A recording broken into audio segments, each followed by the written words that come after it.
Bonjour à tous, je vais vous présenter dans cette vidéo la méthode qui consiste à calculer un produit scalaire avec des coordonnées. Ce qui va nous permettre de démontrer aussi l'orthogonalité de deux vecteurs. Pour utiliser la formule du produit scalaire qui utilise les coordonnées, on va obligatoirement se situer dans un repère orthonormé. Et donc les deux vecteurs, par exemple, que je vais noter U et V de coordonnées x, y et x', y', on va utiliser cette formule ici, le produit scalaire de deux vecteurs U et V, en fait, ça va être x plus y. En fait, on va multiplier les deux abscisses et les deux ordonnées entre eux, et on va les additionner, on va dessiner ces deux produits-là. Faire attention de ne pas se tromper, de ne pas confondre avec notamment la collinéarité, et de faire un genre de produit en croix ou de règle de 3. Donc là, on multiplie les deux abscisses entre eux, les deux ordonnées entre eux, et on fait une addition entre ces deux produits-là. Donc pour utiliser cette formule-là, il faut connaître évidemment les coordonnées des deux vecteurs. Donc si les deux vecteurs U et V, les deux vecteurs pour lesquels on va faire le produit scalaire, les coordonnées ne sont pas données, il va falloir les calculer au préalable. Si on a par exemple simplement des points, il va falloir calculer les coordonnées des deux vecteurs. Donc ça va être la première étape. Deuxième étape, donc utiliser cette formule. Et la troisième étape, en fonction du résultat que l'on va avoir, si on obtient 0 au niveau du produit scalaire, on va pouvoir en conclure que les deux vecteurs sont orthogonaux. Donc dire que les deux vecteurs sont orthogonaux, c'est tout simplement dire que les deux droites dirigées par ces deux vecteurs sont perpendiculaires. Et si on obtient un résultat qui n'est pas 0, d'accord, si on a un produit scalaire qui est non nul, ça veut dire que les deux vecteurs ne sont pas orthogonaux, c'est-à-dire qu'on n'aura pas d'angle droit entre les deux droites dirigées par ces deux vecteurs. J'ai pris un premier exemple, donc j'ai pris 4 points A, B, C, D avec leurs coordonnées dans un repère orthonormé, comme je disais. Montrer que les droites AB et CD sont perpendiculaires. Alors ce qu'on peut faire déjà dans un premier temps, c'est faire un graphique. Donc j'ai fait un repère orthonormé. J'ai placé mon point A, mon point B, mon point C et mon point D avec les coordonnées qui me sont données. Et on a quand même l'impression, voilà, on va dire que c'est une conjecture, on a l'impression quand même que les deux droites, la droite AB et la droite CD, a priori seraient perpendiculaires. Et ça paraît logique puisqu'il faut montrer qu'elles sont perpendiculaires. Donc normalement, si on obtient un résultat qui ne nous permet pas de dire que les deux droites sont perpendiculaires, c'est qu'on s'est trompé certainement dans le calcul, d'après la question. Donc on va s'intéresser aux deux vecteurs formés par ces deux droites, enfin deux vecteurs qui dirigent ces deux droites. Donc par exemple pour la droite AB, on va prendre le vecteur AB. Je pourrais très bien prendre le vecteur BA, ça fonctionne évidemment de la même façon. Pareil pour la droite CD, j'ai pris le vecteur CD, mais j'aurais pu prendre aussi le vecteur DC. Donc le vecteur AB, on va calculer ses coordonnées. Donc si vous vous rappelez de la formule que vous avez vue en seconde, ça va être le vecteur AB, c'est xb moins xa. Donc on fait les x en haut et on fait toujours la deuxième lettre moins la première.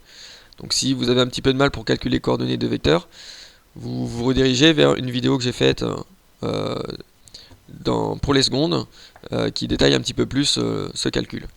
Donc ici on va faire 0 moins 3, c'est l'abscisse de B moins l'abscisse de A. Donc 0 moins 3, pareil pour les y, donc moins 2 moins 1, donc l'ordonnée de B moins l'ordonnée de A, YB moins YA. Je simplifie, je trouve moins 3 pour l'abscisse et moins 3 pour l'ordonnée. On voit bien que graphiquement, quand je vais de A vers B, parce que c'est mon vecteur AB, parce que si je vais de A vers B, je recule de 3 unités, on va dire à l'horizontale ici, et je descends de 3 unités à la verticale.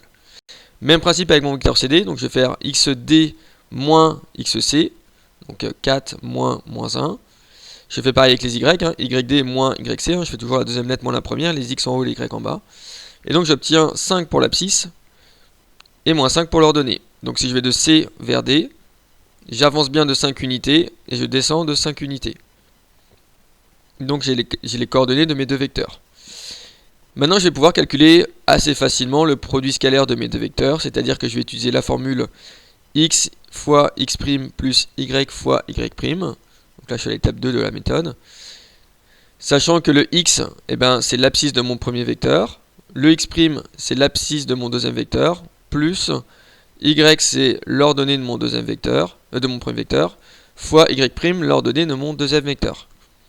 Donc je remplace, le x c'est moins 3, le x' c'est 5, le y c'est moins 3, et le y' c'est moins 5.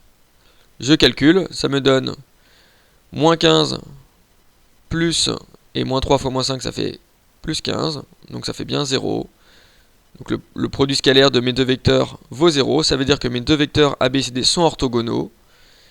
Dit différemment, ça veut dire que mes deux droites, les deux droites qui sont dirigées par ces deux vecteurs, les deux droites sont perpendiculaires. Vous voyez bien qu'on a un angle droit ici. Donc on a bien démontré ce qui était demandé, le fait que AB et CD étaient perpendiculaires, et donc il faut montrer que les deux vecteurs sont orthogonaux et que leur produit scalaire vaut 0. J'ai pris un deuxième exemple. J'ai pris 3 points A, B, C ici dans un repère orthonormé. Démontrer ou pas que le triangle ABC est rectangle, on va essayer de voir s'il est rectangle ou pas. Alors pour donner une petite idée, on peut évidemment placer sur un graphique les 3 points A, B, C. Donc je les place, hein. A de coordonnées 1, moins 5, B de coordonnées moins 1 et C de coordonnées 2, 2. Je fais mon triangle et certes, ça me donne une indication sur le fait qu'il soit rectangle ou pas, même si on n'est pas certain, puisqu'il faut le démontrer et faire des calculs. Mais en tout cas, ça me donne une indication sur l'angle droit, s'il y en a un, et le sommet qui serait comment dire, en lien avec cet angle droit. On voit bien qu'ici, a priori, si le triangle ABC est rectangle, ça serait en B. On voit bien qu'en C et en A, on n'a pas du tout d'angle droit. En B, a priori, il y aurait un angle droit, mais on n'est pas certain, donc on va essayer de voir si justement le triangle est rectangle en B.